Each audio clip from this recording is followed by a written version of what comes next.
The Huskers wrapped up fall practice number 3 here on Saturday. Hi, Sean Callahan for HuskerOnline.com. They'll take Sunday off before coming back again on Monday. Their first day in full pads will not be until Tuesday, so it's really been a lot of introductory work for Mark Banker and his crew on this defense.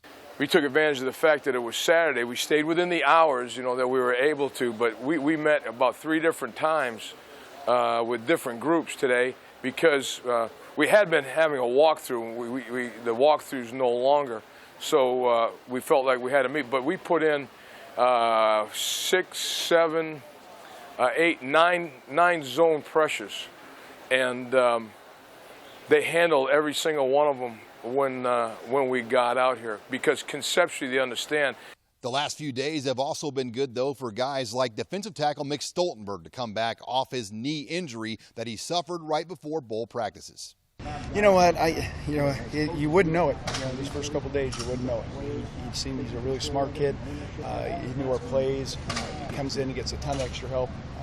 About every day. So, it's pretty typical of the kids in our defensive line. They want to get better. They want to learn. And when you're young, sometimes you go and all of a sudden one day you get it. So, I think Mick is a kid that's going to get it relatively fast. It feels good. Obviously shaking a little bit of rust off and everything. This is the first day we went against our O-line with just a little one-on-one period. So, as far as that goes, I feel like next week will be when I really get back into it, when we start doing a lot more engagement periods with the offensive line. But right now, my knee feels great, and my body feels pretty good too. So, sticking on that defensive line, right now it's really all about building up depth, as John Perella's group has a lot of young bodies all vying for snaps. I think you got to get a starting 4 at first. You got to get your 4 starters, then you got to try to build some depth behind it so we can get guys off the field and rest them. So, we're at the point now where we're looking for guys that are going to step up here this next week and these coming weeks. We're trying to push each other because we know that in order to make this a successful season, we're going to need to roll 8, 9, 10 guys. And that's what the elite teams do. So, obviously, we're trying to push the younger guys and push each other to do the right things mentally and physically. So. One of the more tightly contested spots right now on this defense is the safety position opposite of Nathan Gary. Guys like Aaron Williams, Kyron Williams, and Antonio Reed are all vying right now for that job in camp. I think Aaron Williams has improved. I think Kyron Williams had a good spring. He's doing some better things, but he needs to keep improving. We need to have him keep improving. Oh, it's competitive. That's a good thing, though, because it's driving everybody. So whoever get the job, they know it's still going to be a competitive hunt throughout the season. But I feel like it just increasing everybody play.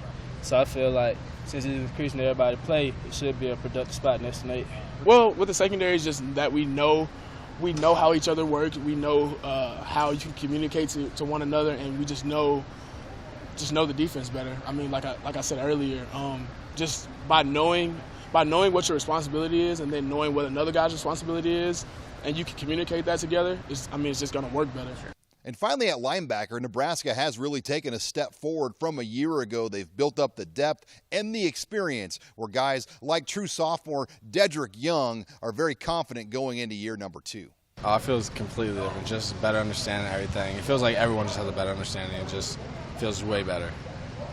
When he got here last year, he was an 18-year-old kid, just out of high school, and all of a sudden he's asked to go play in front of 92,000 people on Saturdays and all that, and he handled it extremely well, and very mature kid, and yeah, he's coming out of his shell. He's starting to talk and open up a little bit more, so it's been fun to see that. The other area the linebacker experience should really help is on special teams, where a year ago Nebraska had to rely on several different running backs to cover kicks because of their lack of linebackers. That's probably maybe the biggest impact, is having all those linebackers that can run and play and can play on special teams will put us in better position, starting position on defense, and then help us in the return game as well. Just those athletes that can run and hit are always valuable.